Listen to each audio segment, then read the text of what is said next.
9 weeks out. It's been a minute since I updated you guys. And, for the past 3 weeks, there really hasn't been much of an update, to be honest, because we really have made no changes in the diet plan per se. But unfortunately, that comes to an end. This would be the last week. We'd be chilling around 5,000 calories. So I met with my coach last night, and we're talking about it. It's time to start dialing in a little bit more. It's time to get a little bit more crisper, a little bit more condition. So that's where we're heading. And within the past 11 weeks, we only really increased the cardio up by 15 minutes. So as y'all know already, I'm already been doing cardio 3 times a week, and we just bumped up to 30 minutes now. So it's time to start messing around with the diet just a little bit, not too much, just a little bit. Start tapering down, probably increase the cardio as we go on, and go from there. But like I said, I haven't really needed to update just because I've been doing the same things, for these past 11 weeks. And then you might be looking at it, and it's like, how's that even possible? Or, I thought you had to be a lot more ready for the show.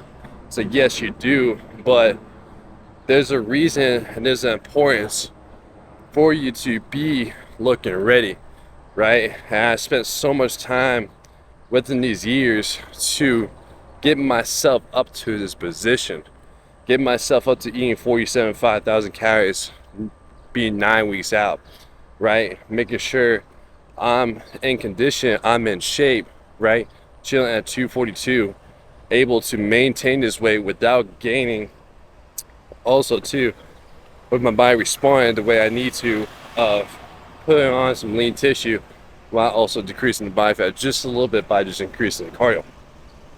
So I spent all that time, and on top of that, when it comes to cheat meals, I'm able to consume a good amount just because I've done so much studies to know how much of the food can I eat before I start to spill over. Now, what does spill over mean? Spill over just means that you just, like when you love handles, stick out a little bit more. That's what the spillover is. It's just because you consume too much carbs. You have a little bit too much water, and that's what it just really is. Just pretend like you're a bucket, right? You fill the bucket up with water, and then all of a sudden you just spill over. That's pretty much what's happening right there. Just give you an idea. But I've done so much, data, so much trials and errors in these past 3 years to get myself up to this point to be where I'm at right now, 9 weeks out, eating 5,000 calories, and still getting leaner day by day, week by week by just doing so. So it's been great. These past 11 weeks has been great.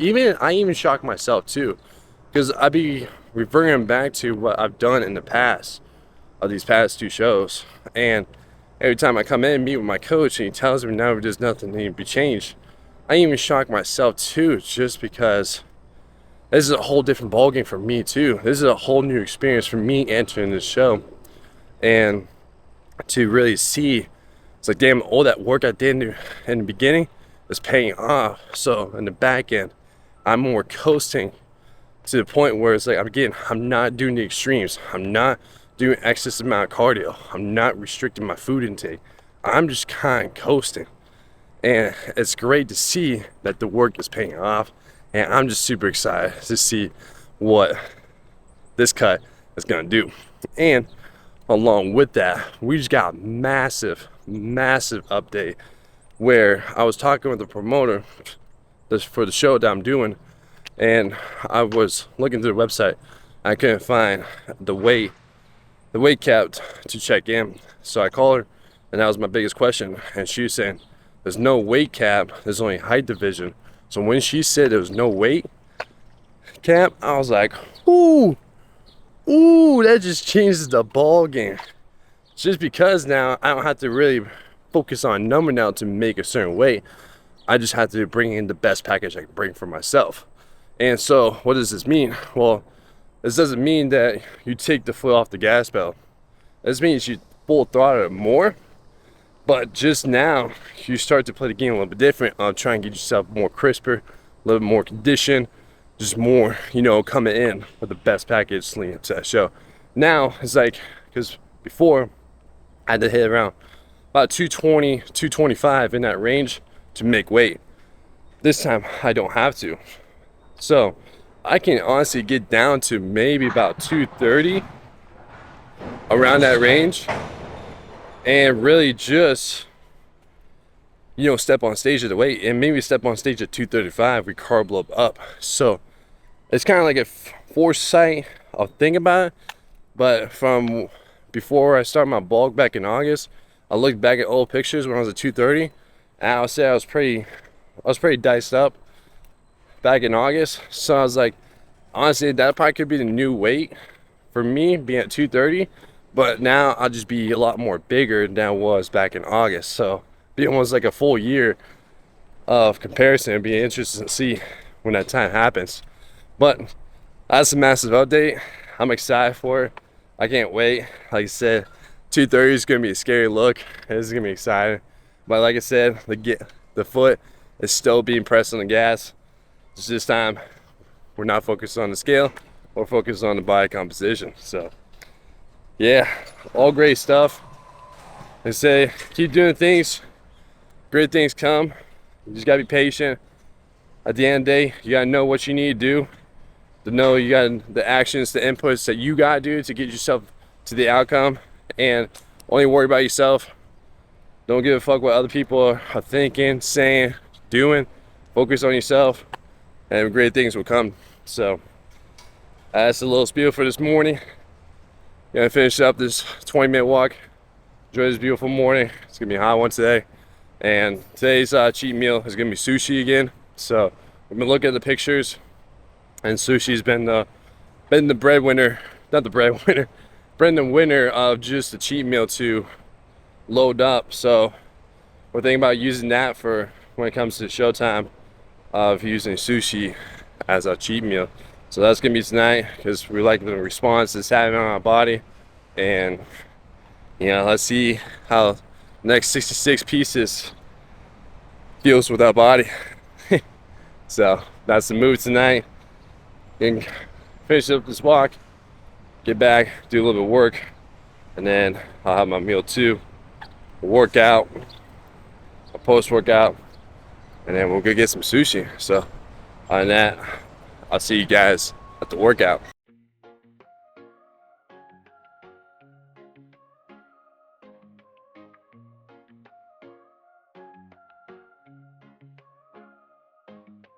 Golden hues around us, sun sinks low into the sea.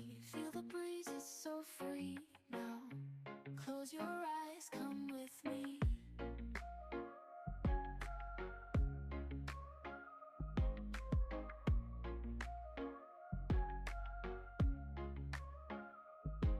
Palms sway in slow motion.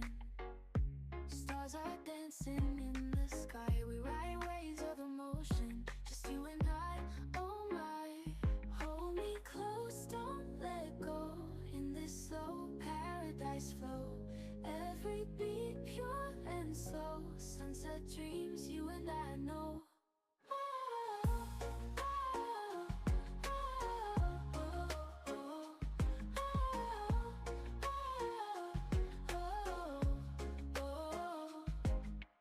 Laughter echoes softly, sand beneath our feet so warm. Love's a gentle symphony, finding rhythm in the storm. Moonlight shines so tender, whisper secrets to the night. Hearts are true and tender, this feels oh so right. Hold me close, don't let go. In this slow paradise flow, every beat pure and slow. Sunset dreams, you and I know.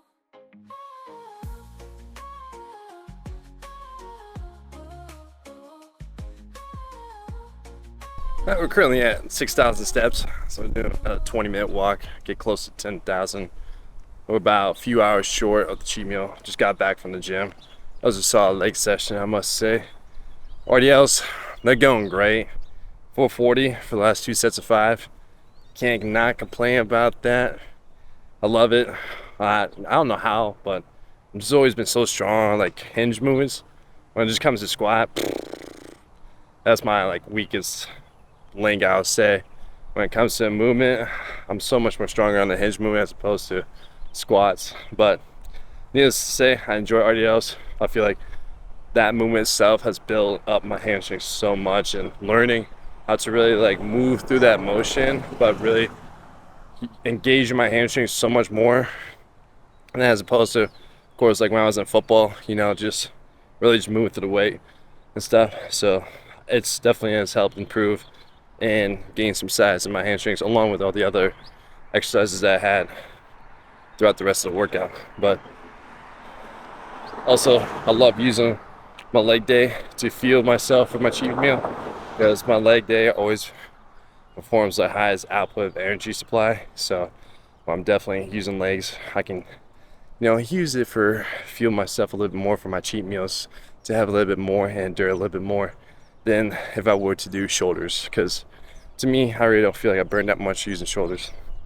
That's just my own view on when it comes to workout. And honestly too, that is a secret hack to really going out to eat, is you want to work out shortly before you go out to eat.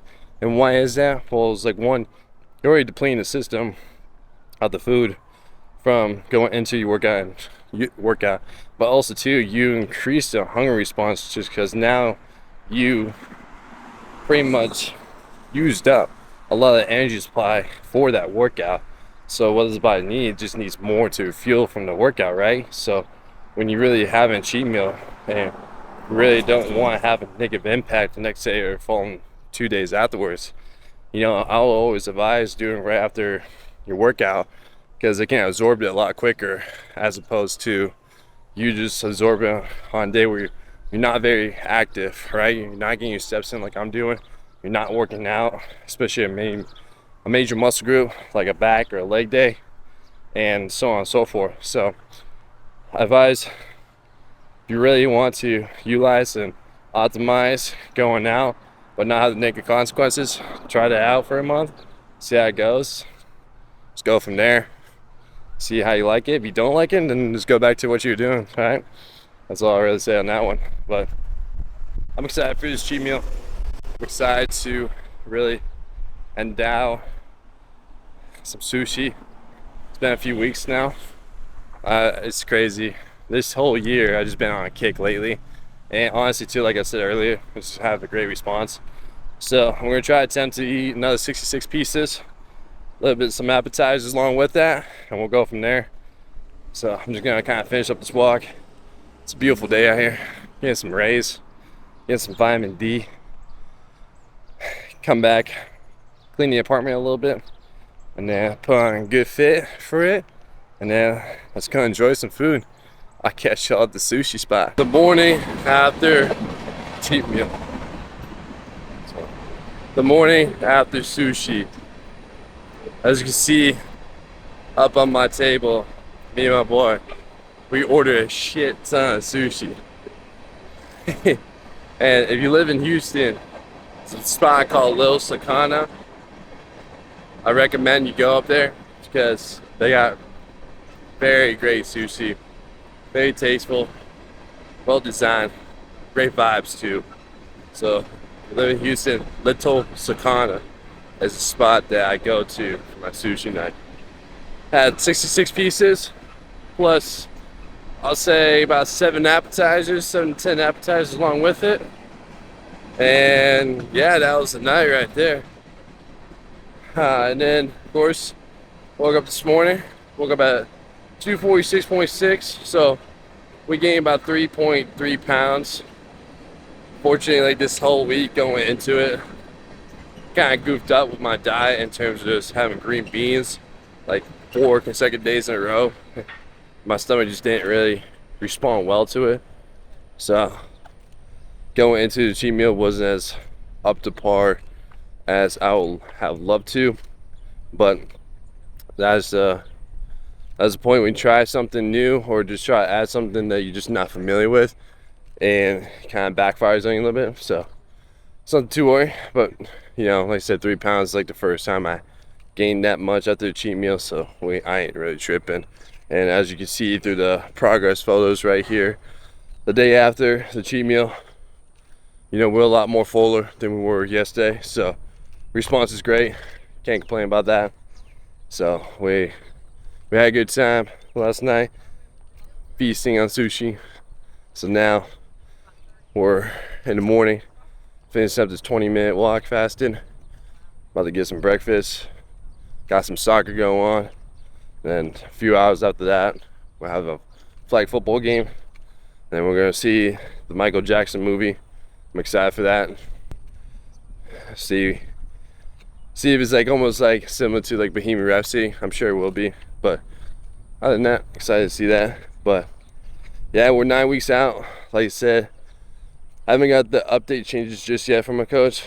I'm sure I'll get it later tonight to start this week. So looking forward to that. So we're gonna start making tweaks in the diet. Keep the cardio same 3 times a week. We're at 30 minutes now. 2 times a week at Stairmaster, 1 time at incline treadmill, and then we'll go from there. We're still gonna be in the 4,000 calorie range, so still gonna be eating a good amount of food. But like I said, I'm excited.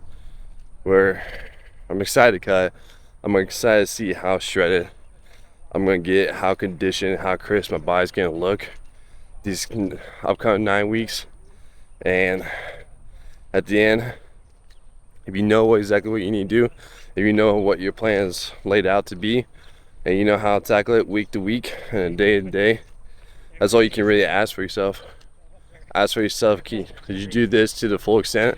Get your meals in, get your workout in, get your steps in, and after that, you do it with full intention, with a full purpose.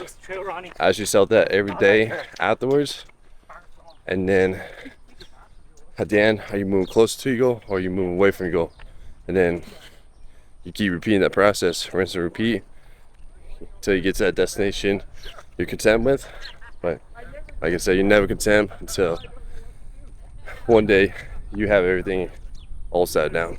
But that is it for this week's cheat meal. We'll see what's gonna be upcoming for these future weeks, because I'm sure the changes are always gonna be up to date. So keep you guys posted, keep you guys in the loop, and stay tuned, because like I said, we're 9 weeks out. We'll see what the damage would be done with this physique. I'll catch y'all next time.